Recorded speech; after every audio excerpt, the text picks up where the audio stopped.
예수님의 이름으로 기도하옵나이다. 아멘. 사람들의 잘못을 용서합시다. 이런 주제로 말씀을 드리겠습니다. 오늘 이 말씀은 앞부분을 보면 우리가 날마다 암송하는 주기도문이 나오죠. 원래 제자들이 주님 앞에 기도를 가르쳐 주옵소서 그랬어요. 그랬더니 예수님께서 기도를 가르쳐 주신 말씀이 주기도문입니다. 그래서 주기도문은 주님 기도문, 즉 주님께서 제자들에게 가르쳐 주신 기도문입니다. 이 기도문을 다 말씀을 하시고 한 번 더 중요한 부분을 반복해서 한 말씀이 오늘 본문입니다. 주기도문의 가장 골자가 뭐냐, 가장 중요한 게 뭐냐, 이것을 말씀한 것이라 이 말이죠. 그런데 우리는 주기도문은 잘 암송을 합니다. 주기도문은 예수 믿은지 얼마 되지 않으면 다 암송해요.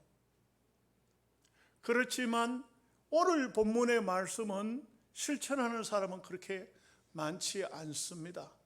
저도 목회하면서 보면은 형제나 자매나 혹 불신자들이나 누가 내게 해를 가했을 때 참 고통을 주고 아픔을 주고 사기를 치고 뭐 이런 나쁜 짓을 했을 때 용서를 하느냐? 거의 용서 안 하려고 해요. 못된 사람, 그는 용서할 수가 없다고 이렇게 말해요. 인간적인 어떤 보상을 바라기도 해요. 돈을 주면 용서하고 돈을 안 주면 용서하지 않고 보상을 바랍니다. 주님과는 별개의 삶을 사는 경우가 참 많아요. 근데 여러분, 이것도 잘못 악용하면 안 돼요. 누가 누구를 해했는데, 그런데 어떻게 말하면 용서해 그가 뭐 그냥 용서하지. 자기는 안 하면서 남들 보고는 당연히 용서해야지. 그 뭐 아들을 죽인 것도 아니고 남편을 죽인 것도 아닌데 그거 용서해야지. 쉽게 남들한테는 용서를 요구하면서 자기는 용서를 하지 못하는 그런 경우가 많습니다. 실제로. 저는요, 조금 다를란지 모르겠는데 제가 수도 없이 많은 제 생활 간증을 했었고 어린 시절 얘기를 성도들 앞에 했으니까 아마 거의 여러분 제 얘기는 아마 한두 번 들은 것은 아닐 겁니다. 저는 어릴 적에 저희 형님에게 억울하게 아주 심한 매를 맞았습니다. 형님은 시골에 살다가 서울 가서 그 당시에 직장도 별로 없이 노동일 해가지고 돈을 벌었는데 그 돈을 집에 갖다 놨는데 다 없어져 버린 겁니다. 나중에 동네 어떤 여자친구가 그 돈을 가지고 여자친구가 도망을 가고 난 다음에서야 그 아이가 가져갔다는 것을 알게 됐는데 저는 누명을 벗었지만 형님에게 거의 그때 어린 시절 마음으로는 죽도록 맞은 것 같아요. 그런데 한마디 형님으로부터 사과나 용서를 말을 전해 듣지를 못했습니다. 세월이 많이 흘렀거든요. 저는 목회를 하면서도 마음 한 구석에는 그것이 계속적으로 짐으로 남아있더라고요. 여러분, 별거 아닌 것 같아요. 미안하다, 내가 알지 못해서 그랬다, 나를 용서해라, 이 한마디면 마음속에 맺혀있던 엉어리가 다 풀릴 것으로 생각되는데 본인은 그것을, 또 우리 한국적인 풍습이 그래요. 위에 사람이 아래 사람에게 용서를 빈다는 것은 거의 쉽지가 않아요. 아버지가 자식에게 용서를 빌더라, 남편이 아내에게 용서를 빌더라, 형님이 동생에게 용서를 빌더라, 이런 일은 거의 들어보지를 못했어요. 그래서 항상 마음속에 어떤 생각이냐면 내가 언젠가는 형님한테 이 사실을 털어놔야 되겠다, 그리고 반드시 형님의 사과를 받아내야겠다, 이런 마음을 가지기도 했습니다.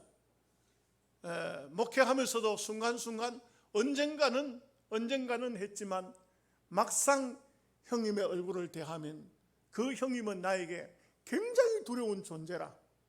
어릴 적에부터 다른 형님은 몰라도 그 형님은 굉장히 두려운 존재라. 그 앞에 가면 그만 주눅이 들어서 말을 못했어요. 세월이 흘러서 시간이 지나서 어느 날 조카가 결혼한다 할 때 집사람하고 올라가서 오늘은 가서 반드시 해야지, 한번 결판을 봐야지 갔는데 저희 형님은 너무 초라한 겁니다. 저보다 나이가 10살 더 잡수셨는데 얼마나 늙었는지, 얼마나 초라한지 그 모습을 보면서 그만 불쌍한 생각, 긍휼한 생각, 그리고 진심으로 형님이 어떤 말을 하지 않아도 진심으로 용서를 할 마음이 생겼더라고요. 사람의 용서라는 것은 참 쉽지는 않습니다. 그렇지만 분명한 사실은 주님은 용서하라고 말씀합니다. 용서해야 된다. 용서하라. 여러분, 제가 돕기 위해서 한마디 간증 이야기를 하죠. 블루밍턴 한인교회가 미국에 있는 교회입니다. 거기에 윤원준이라는 학생이 유학을 와서 공부하고 있었습니다. 이 윤원준이라는 학생은 굉장히 똑똑한 청년입니다. 장래가 아주 촉망한 사람입니다. 이 학생은 정말 한국에서도 공부를 잘해가지고 인디아나 주립대학교에 박사과정을 지금 밟고 있는 그런 학생이었습니다. 굉장히 장래가 촉망한 이 학생인데 1999년 7월 4일 주일날 교회를 들어가려고 차문을 여는 순간 벤자민 스미스라는 이 청년은 아무런 상관도 없는, 아무 관계도 없는 이 윤원준 학생하고는 아무 상관도 없는 사람인데 총으로 난사를 해버렸어요. 그래서 그냥 차에 내리자마자 그냥 총탄에 그냥 그대로 이 청년은 죽었어요. 그래서 참 아깝게, 참 안타깝게 한 청년이 아무런 이유도 없이 어떤 잘못도 저지르지 않고 그냥 죽은 겁니다. 그래서 한국에 있는 부모님들과 또 그의 형제간들이 전체적으로 이 죽은 아이 청년 앞에 왔습니다.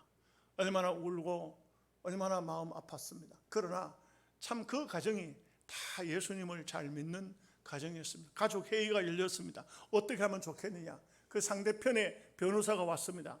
용서를 구하는 겁니다. 자, 여기에서 우리가 용서를 할 것이냐 말 것이냐 가족 회의가 열렸습니다. 그리고 이제 며칠 뒤에 장례식을 치르게 됩니다. 그 장례식에 미국의 법무부 장관까지 왔습니다.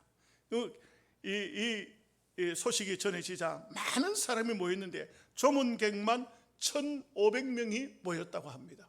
그런데 유족 대표 바로 그의 윤원중 청년의 형이 이런 말을 합니다. 유족 대표로서 장례를 치르면서 나의 사랑하는 동생 원준이는 천국을 갔습니다. 그러나 원준이가 이곳에 있다면 이렇게 말할 것입니다. 내가 원준이를 대표해서 여러분들에게 원준이를 대변하는 말을 하겠습니다. 바로 예수 그리스도의 이름으로 벤자민 스미스를 용서합니다. 그리고 미국을 용서합니다. 1,500명의 조문객 모든 사람이 한 청년의 꿈을 그냥 무참히 짓밟고 빼앗아가 버린 그 악랄한 벤자민 스미스라는 청년을 용서한다는 이 말에 모두가 다 눈물을 흘려 울었다는 것입니다. 우리가 이 세상을 살다가 보면 정말 생각지 않았던 마음속에 한이 맺히는 그런 고통과 아픔을 준 사람이 있습니다. 왜 사랑하는 중에 없겠습니까? 나에게 고통을 주고 나에게 아픔을 주고 나에게 억울한 누명을 씌우고 또 때로는 큰 마음의 상처를 남겨서 씻을 수 없는 아픔이 되었을 때 그것을 어떻게 할 수가 있느냐 이 말이죠. 직전 대통령은 그 앞에 대통령 2사람을 감옥 보냈습니다. 그리고 정권 당시 지난 정권 때 실세들을 약 1000명 정도를 감옥에 보냈다고 합니다. 우리나라 대한민국 역사에 없던 일입니다. 그러고 난 다음에 이제 그분의 정권이 바뀌고 또 새로운 정권이 들어왔을 때 소위 극우 되는 분들은 왜 저 사람을 그냥 버젓이 살아있게 만듭니까? 저 사람 감옥 속에 집어넣어야 됩니다. 이렇게 하는 사람들이 없지 않아 있습니다. 그래서 늘 고소를 합니다. 그런데도 그것에 대해서 응답을 하지 않고 있습니다. 왜냐하면 상처 입은 수많은 사람들이 그 상처를 씻을 수 있는 방법은 보복하는 것이라고 생각하고 있는 것이 세상의 원리인 것입니다. 우리가 이 땅에 살다가 보면은 얼마나 원수 같은 사람들이 많습니까? 그러나 오늘 마태복음 5장 44절에 보면은 나는 너희에게 이르노니 너희 원수를 사랑하며 너희를 박해하는 자를 위해서 기도하라. 이게 참 우리가 이 세상에서는 절대 안 되는 얘기를 성경은 요구하고 있습니다. 성경은 이렇게 말씀하고 있는 것입니다. 여기에는 우리가 몇 가지 생각해야 할 것이 있습니다. 첫째로 용서는 은혜 받은 자의 특권입니다. 아무나 아무를 용서하는 것이 아닙니다. 용서요, 그거 말이 쉽지 쉬운 것이 아닙니다. 나에게 상처를 입히고 말로 다 할 수 없는 모함을 하고 나의 재산, 전 재산을 털어가 버린 강도와 같은 사람을 용서할 수 있어요? 그 어떻게 용서를 하는 겁니까? 성경에 나와 있지만 성경을 해석하고 가르치는 목사도 또 날마다 말씀을 듣는 성도도 이런 말씀 앞에 오면은 딱 부닥치는 겁니다. 다 지키면서 이거를 과연 이것도 지킬 수가 있느냐? 주님이 어떤 형편에서 주님은 결혼도 안 했고 자식도 놓지 않았고 주님은 세상 어떤 사람들에게 생활 속에서 어떤 이런 고통을 안 당했으니 그렇지 나와 같은 고통은 안 당했으니까 이런 말씀을 하셨지, 그렇게 생각하는 분들도 없지 않아 있습니다. 그러나 여기서 우리가 몇 가지 생각할 것이 있습니다. 첫째는 내가 용서받은 사람일 때 용서를 하는 것이 마땅하다는 것입니다. 여러분 바꾸어서 생각하면 내가 죄를 지었을 때, 내가 잘못을 했을 때 내가 마땅히 감옥 가야 되는데 내가 잘못한 어떤 사람이 있습니다. 그 사람이 나를 마땅히 감옥에 보내야 될 때 내가 할 수 있는 말은 뭡니까? 잘못됐습니다, 선처해 주십시오, 이 말밖에 더 할 말이 없다. 그런데 상대가 나에게 용서를 해줬다. 아무 대가 없이 돈을 받고 한 것이 아니고 무슨 어떤 보복을 당한 것도 아니고 아무 대가 없이 나를 용서해 줬다. 그럴 때 어떻습니까? 그 용서를 받은 사람이 와, 세상에 내가 그런 실수를 했는데, 그런 잘못을 했는데 나를 용서해 줬네? 그런데 또 이것이 세월이 역전이 됩니다. 누군가가 또 내게 또 잘못한 사람이 있습니다. 그럴 때 나는 지난번에 내가 그 상황 속에서 용서를 받았으면서도 나는 용서를 못한다. 그거 참 이상하죠. 사람은 참 이상해요. 이것을 신앙적으로 말하면 우리가 하나님 앞에 정말 영원히 지옥 가야 될 백성인데 하나님께서 나에게 용서를 해 주신 겁니다. 그러면서 용서해 주신 이유가 뭐냐면 너희도 너희에게 잘못한 사람을 용서해 주라 하는 겁니다. 이 은혜, 십자가의 은혜, 복음의 은혜, 하나님이 나에게 용서해 주신 그 용서인 것입니다. 이것을 깨닫지 못하면 용서할 수가 없습니다. 다시 말하면 복음을 깨닫지 못하면 남을 용서할 수 없다 이 말입니다. 은혜 받은 사람은 용서를 하도록 되어 있습니다. 두 번째, 내가 나를 용서해야 됩니다. 사람들 중에 보면 아주 성격이 거칠고 힘들게 하고 말을 늘 누가 무슨 말하면 꼬투리를 잡고 성격이 까탈스러운 사람이 있습니다. 이런 사람은 자기가 자기를 용납하지 못하는 사람입니다. 아직도 자기의 마음속에는 뭔가가 맺혀 있는 사람인 것입니다. 이런 사람은 자기가 자기를 용서하지 못하기 때문에 남을 용서할 수가 없습니다.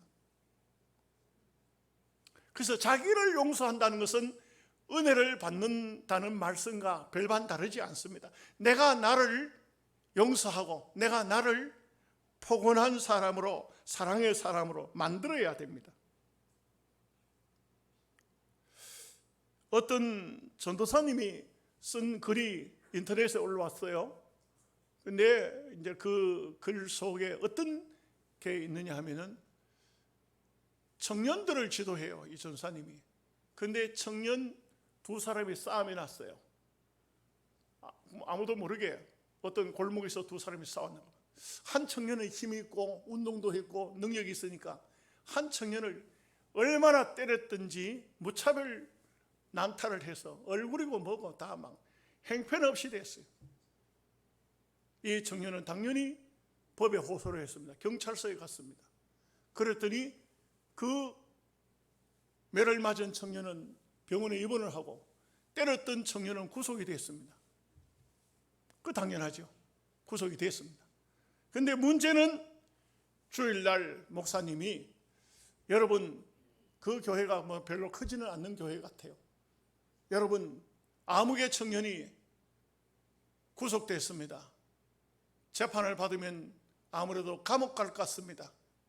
여러분 탄원서를 한 장씩 써주시기 바랍니다. 그러면 이 청년은 풀려날 수 있을 것 같습니다. 그 전도사님이 그런 얘기를 해요. 지금 매를 맞아 얼굴이 온통 다 터지고 피탈이 나고 병원에 입원해 가지고 끙끙거리고 앓고 있는 그 청년은 생각지 않고 감옥에 가는 사람을 생각한다는 것은 이건 기독교 복음이 뭔가 잘못됐다. 여러분 어떻습니까? 여기에 용서라는 것은 가장 중요한 것은 뭐냐면 내게 해를 입힌 사람을 용서하라는 것입니다. 제가 여러분들에게, 여러분 누가 여러분의 자녀를 폭행을 했더라도 용서하세요, 그게 아닙니다. 여러분이 하나님의 은혜를 받은 사람답게 내가 용서하리라, 알지 못하고 한 잘못에 대해서 용서하리라, 이것과 내가 여러분들을 향해서 무조건 용서해야 됩니다, 이 기독교가요 위선적으로 흘러가기 쉽습니다. 이 말씀을 잘못 해석해 가지고 무조건 용서해야 되는 것으로 생각해서 마음에는 이를 갈면서도 그러면서도 용서장을 써주는 겁니다. 거짓 용서입니다. 하나님은 그런 거짓 용서를 원하지 않습니다. 진심으로 용서라는 것은 어떨까요? 그리고 우리가 일반적으로 볼 때에 죄를 지은 사람이 진심으로 뉘우치고 잘못을 인정할 때는 반드시 우리는 그것을 용서해야 됩니다. 잘못을 뉘우칠 줄 모르고 이를 갈면서 너는 더 맞아야 되는데 내가 덜 때려서, 이런 사람을 용서하라는 게 아닙니다. 우리는 이 세상의 윤리와 성경의 윤리를 자꾸 혼돈할 때가 많습니다. 무조건 용서가 죄를 더 키울 수 있습니다. 우리나라에도 김영삼 대통령 때 사형수를 집행을 하고 지금까지 안 했다고 합니다. 이제 국가에서는 이렇게 해서는 안 되겠다, 사형을 집행해야 되겠다. 그래서 우리나라에 현재 사형수가 몇 명이 있는데 이 사람들이 두려워 떨고 있다고 합니다. 왜 그러냐면은 사형 집행이 없으니까 그 사람들이요, 여러분들 그 교도소 안에 생활 삶을 잘 모르시죠. 저는 지금도 교도소에 있는 친구들이 편지를 많이 보내옵니다. 오늘 아침에도 제가 우리 선교부장님한테 세 통을 드렸는데 저를 뭐 어떻게 알고 그런지 몰라죠. 그냥 계속 편지가 와요. 어떤 청년은 편지가 왔는데 주기적으로 지원을 해달라고 편지가 왔어요. 그래서 쓰레기통에 집어넣었습니다. 자기 교도소에 있는 사람에게 그렇게 지원할 그를 우리 교회가 아니죠. 한 번쯤은 어려움을 도와달라고 하면 도와줄 수는 있지만, 그러나 우리가 징역 살고 있는 사람을 주기적으로 그렇게 매달 그렇게 지원할 그럴 교회는 아니죠. 그래서 많은 사람을 접촉하기도 하고, 전화도 오고, 교도소 출소해서 전화도 오고 편지도 오고 찾아오기도 하고 이렇게 합니다. 근데 분명한 사실은 지난날에 자기의 잘못을 깨우치고 정말 다시는 그런 삶을 살지 않겠다고 하는 사람에게는 우리가 적극적으로 도와야 됩니다. 그런 사람이 일어설 수 있도록, 인생답게 삶을 살 수 있도록 우리가 돕는 것은 당연합니다. 그러나 계속적인 범죄의 자리를 떠나지 못하는 사람을 무조건 용서하라는 것은 죄를 더 키울 수밖에 없는 것입니다. 사형제도가 없어지다시피 폐지가 되다시피 하니까 흉악 범죄들이 너무 많이 늘어난다. 뭐 사람을 죽이는 것을 막 겁도 안 내는 거예요. 막 무차별하게 죽이고, 그리고 감옥에 들어가서 사형수들은 어찌 보면요, 좀 웃기는 얘기지만 대우를 받아요. 여러분 이해가 되십니까? 이해가 안 되죠? 사형수는요, 사형수의 명찰을 달아요. 그래서 일반 사형수는 파란 명찰을 하나 달고 있어요. 파란 명찰을 단 사람은요, 건드리지도 않아요. 교도관들도 말도 안 해요. 그냥 자유롭게 그 교도소 안에서만 담안에만 있다 뿐이지 자유롭습니다. 먹는 거 다 먹습니다. 생활 다 합니다. 그가 죽인 그 가정에 그 사형수들은요, 사람을 한두 명 죽여가지고는 거의 사형이 잘 안 돼요. 우리나라도 보면 법이 얼마나 물렀는지. 그런 악독한 아주 참 인간이 아닌 인간의 탈을 쓴 그런 사람들이 그 안에서 얼마나 자유를 누리는데, 그 사람을 통해서 정말 가족을 잃은 사람들은 얼마나 고통 속에 살고 있습니까? 이게 뭔가가 좀 잘못돼도 잘못됐다. 그러니까 사형을 집행시키라는 것이 정부의 방침으로 새롭게 변해지는 것 같아요. 그렇게 해야만이 악한 사람들이 사형에, 남을 죽이면 죽는다는 두려움 때문에라도 악한 죄를 짓지 못한다 이거죠.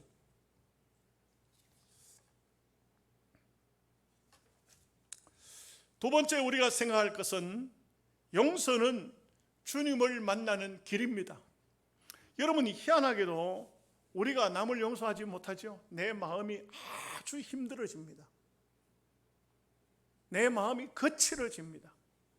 내가 남을 용서하지 못하죠. 내 마음에 뭔가가 자라고 있습니다. 뭡니까? 성경적으로 말하면 쓴뿌리입니다. 이 쓴뿌리가 자라고 있습니다. 그러면요, 남을 용서하지 못하는 순간 내가 말도 거칠고 생활도 삶도 굉장히 거친 삶이 될 수밖에 없어요. 남을 용서한다는 것은 그 사람에게 용서뿐만 아니고 내가 내 마음에 은혜를 입게 되는, 내 마음을 축복하는 삶이라고 할 수가 있습니다. 사람의 마음속에는 어느 누구나 마찬가지지만 다 쓴뿌리가 있어요. 쓴뿌리를 죄로 비유하기도 하지만 어둠의 세력으로 볼 수도 있어요. 완전히 제거가 안 돼요. 인간은 다, 저나 여러분이나 다 있어요. 다 있습니다. 마음속에 못된 것이 다 있어요. 그 못된 이 쓴뿌리가 성자가 자라지 못하도록 은혜가 눌리고 있는 겁니다. 올라오지 못하도록. 어떤 때는 가끔 한 번씩 이게 툭 튀어나옵니다. 툭 튀어나와요. 툭 튀어나오지만 그래도 은혜가 있는 성도는 또 눌립니다. 그러면 안 돼. 내가 누군데? 내가 목사인데? 그러면 안 돼. 내가 집사인데? 내가 장로인데? 그러면 안 되지. 이렇게 눌리는 겁니다. 그러나 분명한 것은 이 쓴뿌리는 언제든지 솟아나올 수 있다는 것입니다.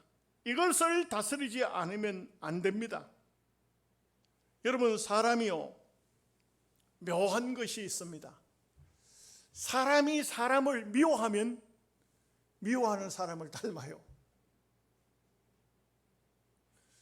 이 말이 될까요? 가정에서 시어머니에게 굉장히 핍박을 받던 며느리가 시어머니가 되잖아요. 그러면 며느리를 더 핍박합니다. 나는 안 그래야 되지. 절대 그렇지를 않아요. 또 어떤 집에서는 아들은 아주 귀하게 생각하고 딸은 아주 천대합니다. 그 집에서 딸로 자라면은, 딸로 성장하면은 굉장히 고통스럽습니다. 그런 집에서는. 그러면은 나는 앞으로 결혼해서 딸을 놓으면 정말 우리 집처럼은 안 해야지, 사랑해야 되지. 그런데 이 심리학자들이 하는 말이, 그런 어머니가 딸을 놓으면 딸을 또 그렇게 괴롭힌다는 거예요. 마음에 아마 그렇게 돼 있다는 거예요. 이게 참 묘한 것이, 정말 이 교회라는 것도요, 교회도요, 정말 평화로우면 너무 좋습니다. 은혜롭습니다. 그런데 한번 마귀가 들어와서 교회를 어지럽히기 시작하면요, 이 교회는요, 그 마귀가 어떻게 보면 그 마귀의 잔재가 계속적으로 그 교회에 머물러요. 그 희한하게도 교회가, 어떤 교회는 주기적으로 싸우는 겁니다. 그 싸우는 마귀가 떠나지를 않는 것 같아요.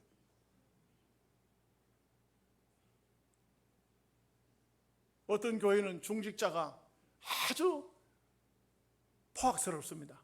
그러면 교인들이 말은 안 해도 저분 때문에 참 보통 일이 아니야. 저분이 죽어야 우리 교회가 될 거야.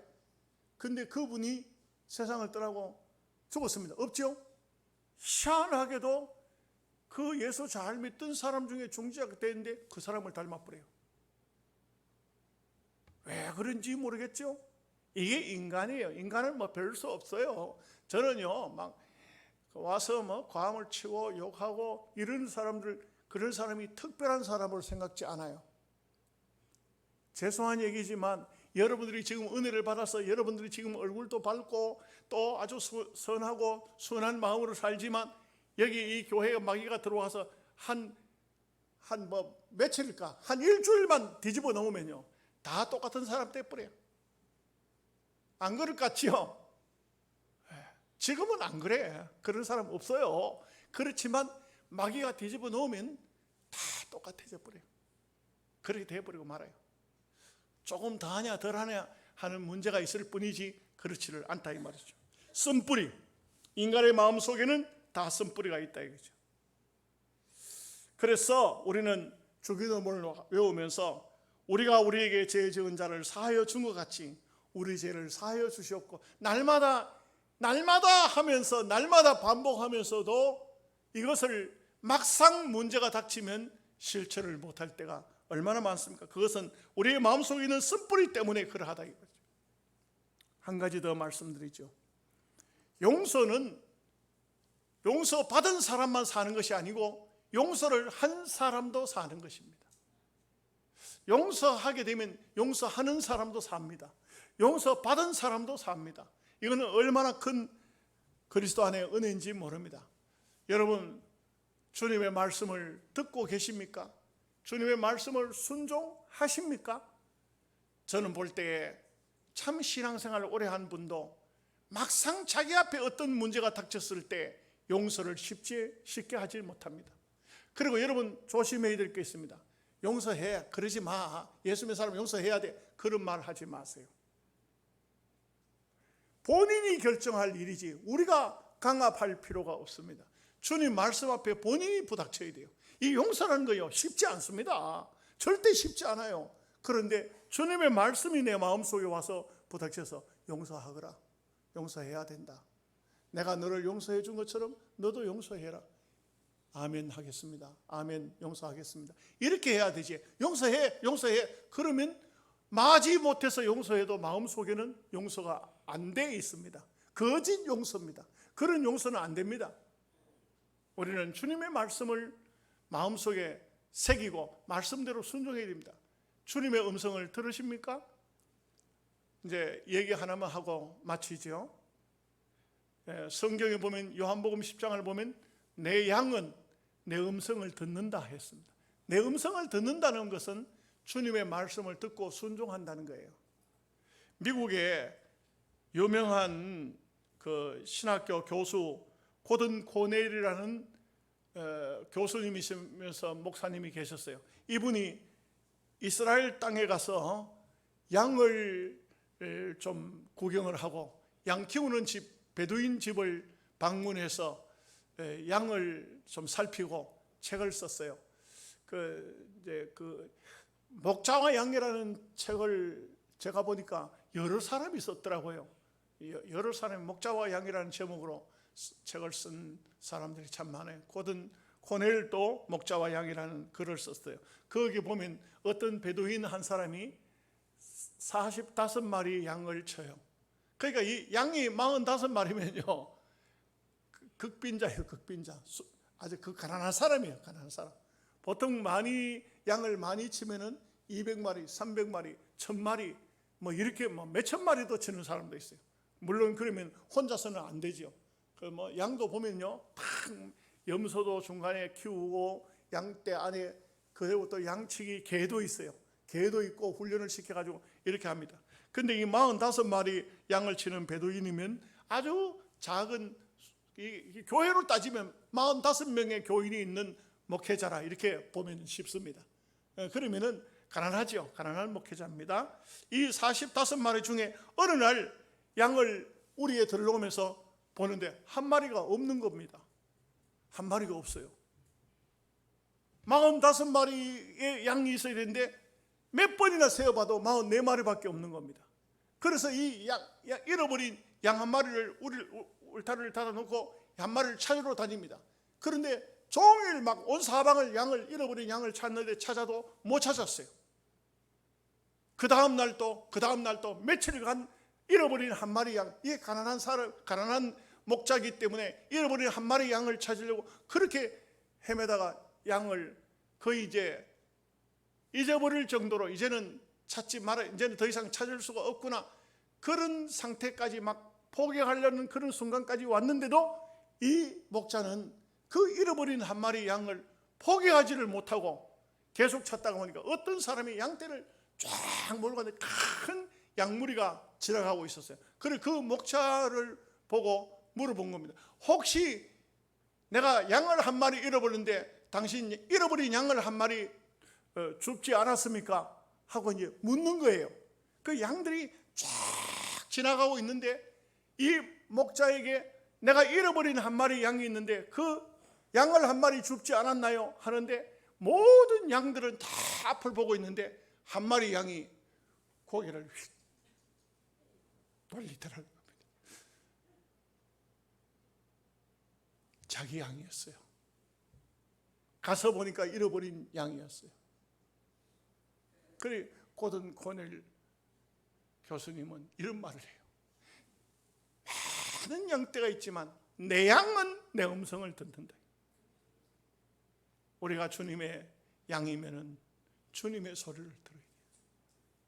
우리가 주님의 양이면 다른 사람은 몰라도 주님께서 내가 너희를 용서한 것처럼 너희도 용서해라, 그런 이 주님의 음성이 들리면은 아멘. 아무리 억울해도 아무리 피눈물이 나도 용서할 수 있는 성도가 되어야 될 것입니다. 오늘 이 말씀 용서하면서 살 수 있는 여러분 되시기를 주님의 이름으로 축복합니다. 기도하겠습니다.